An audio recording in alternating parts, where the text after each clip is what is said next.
गोस्वामी तुलसीदास जी महाराज श्रीधाम वृंदावन गए एक मंदिर में। पुजारी जी ने कहा दंडवत करिए कन्हैया को। बोले बस इतने ठीक है। बोले दंडवत करिए। बोले नहीं करूंगा। क्यों? बोले तुलसी मस्तक तब झुके जब धनुष बाण हो हाथ। जब तक हाथ में धनुष बाण नहीं दिखाता मैं दंडवत नहीं करता। जैसे गोस्वामी जी ने बात कही, ये सत्य घटना है। भगवान कृष्ण के विग्रह में से बंसी गायब हो गया और भगवान कृष्ण धनुष बाण लेके प्रकट हो गए वहां पर। आज भी वृंदावन के उस मंदिर में कन्हैया धनुष बाण के साथ है, खड़े हैं। तब गोस्वामी जी ने दंडवत किया। ये निष्ठा है। तो आप में से जो श्री राम जी के भक्त हैं, यदि आपको राम जी की भक्ति प्राप्त करनी है तो गोस्वामी जी ने बहुत बढ़िया उपाय बताया है। राम जी की भक्ति प्राप्त करनी है तो भगवान सोमनाथ की शरण में आकर उपस्थित हो जाइए। बिना महादेव की कृपा के राम जी की भक्ति मिलने वाली नहीं है। ये बात मैं नहीं कह रहा हूं, न गोस्वामी जी कह रहे हैं, स्वयं प्रभु श्री राम जी कहते हैं। जैसे आप लोग बैठे हैं ना, उसी तरह अयोध्यावासी बैठे थे।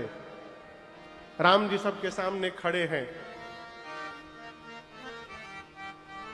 जब लड़का बड़ हो जाए मिश्रा जी, तो उसको डांट करके नहीं बात करना चाहिए, उसको दुलार करके पुचकार करके, ए बबुआ मान जाओ मान जाओ।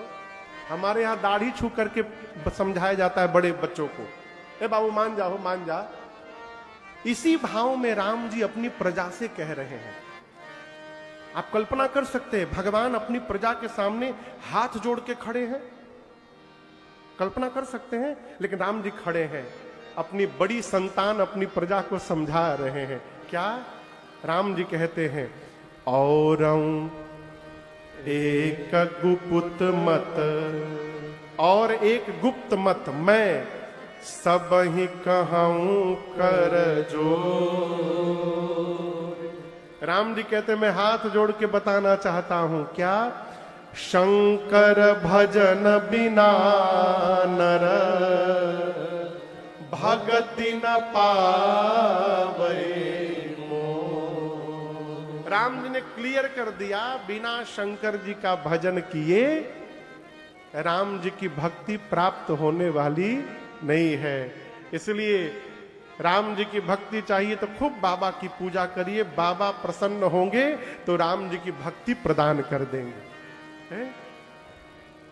याज्ञवल्क्य मुनि ने कहा कि मैं आपको राम कथा सुनाऊंगा। और कल गोस्वामी जी कथा को काशी से प्रयाग लेकर आए थे। आज याज्ञवल्क्य मुनि कथा को प्रयाग से कैलाश लेके पहुंचे। बाबा कहते हैं, परम रम्य गिरिवर कैलासो, परम रम्य गिरिवर कैलासो, सदा जहां शिव उमा निवासो, सदा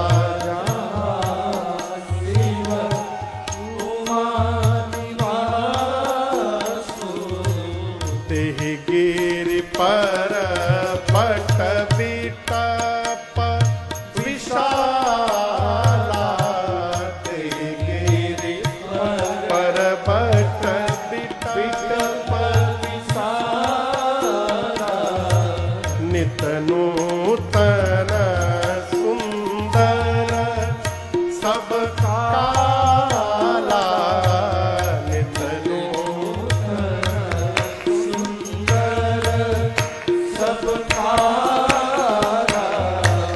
एक बार तेहि तर प्रभु गया, एक बार तेहि तर प्रभु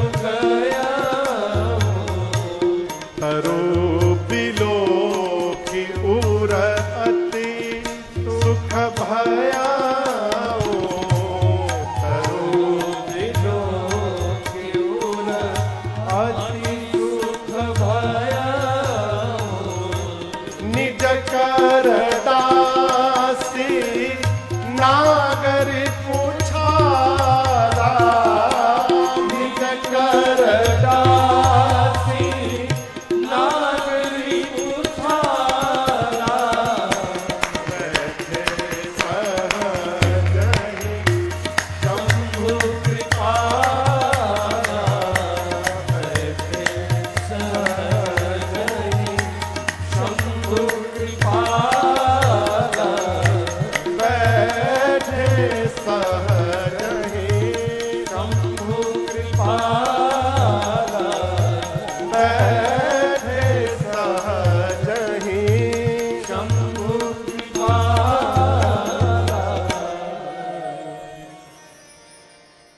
कैलाश पर्वत का दिव्य शिखर है। कहते हैं जहां पर भगवान शंकर और मां भवानी जी का सदैव वास है। कब कब वास है बोलिए? सदैव मतलब हमेशा। हाँ, ये नहीं कि खाली सावने में भगवान मिलेंगे वहां पर। सदा जहां शिव उमा निवास। उस कैलाश पर एक विशाल बट वृक्ष है, बट यानी बरगद। और इस बट वृक्ष की विशेषता है, बाबा कहते हैं किसी भी काल किसी भी ऋतु में चले जाइए वो हमेशा नया बना रहता है, नित नूतन सुंदर सब काला। कारण जानते बाबू का है? बाबा इसी वृक्ष के नीचे बैठ के भजन करते थे। आप बड़ा सूक्ष्म आप इसका अनुभव करिएगा अपने घर में। घर में कोई ना कोई स्थान ऐसा होता है जहां जाने के बाद मन का उच्चाटन हो जाता है। कई स्थान ऐसा होता है जहां पर जाकर के शांति मिलती है, कोने में, किसी कमरे में, कहीं स्थान पर। ये क्या है? परमाणु है। हम जैसा जीवन जीते हैं उससे हमारे आसपास के वातावरण की ऊर्जा निर्मित होती है। पहले के लोग लड़ने के लिए, झगड़ने के लिए अलग घर बनाते थे। उसका नाम होता था कोप भवन। जिसको झगड़ा करना होता था उसी में जाके बैठ जाए। भगवान शंकर के भजन का प्रभाव है कि ये बट वृक्ष सदैव नवीन बना हुआ है। एक दिन बाबा गए, उस वृक्ष का दर्शन किए और दिव्य का दर्शन करके दिव्य चेतना जन्म लेगी। वृक्ष का दर्शन किए, ऐसा भाव उमड़ा, अपने हाथ से बाघंबर लाकर बाबा बिछा करके बैठ गए। एक श्रोता ने भैया एक दिन प्रश्न किया कि महाराज क्या शंकर जी के पास कोई गण नहीं थे आसन बिछाने के लिए? नहीं थे क्या कोई गण? कैलाश में कोई गण नहीं थे बाबा के जो बाबा का आसन बिछा देते? शंकर जी स्वयं क्यों बिछाए? इसके पीछे कारण है, बाबा ने आसन बिछाने का ऐसा समय चुना जिस समय आस पास कोई गण न हो। क्यों? भगवान शंकर जानते हैं कि आज जैसे मैं जा करके बैठूंगा पार्वती आकर अपना संशय प्रकट करेंगी। यदि गणों के सामने संशय प्रकट करेंगी तो ये गण मेरी पार्वती के विषय में क्या सोचेंगे कि भवानी जी को भी संशय है। तो मां के प्रति कोई अन्य भाव गणों के मन में ना आ जाए, इसलिए बाबा ने ऐसा समय चुना कि आसपास कोई ना हो। अपने हाथ से बागंबर बिछाकर बाबा बैठे। और कैसे बैठे हैं? धरे शरीर शांत रस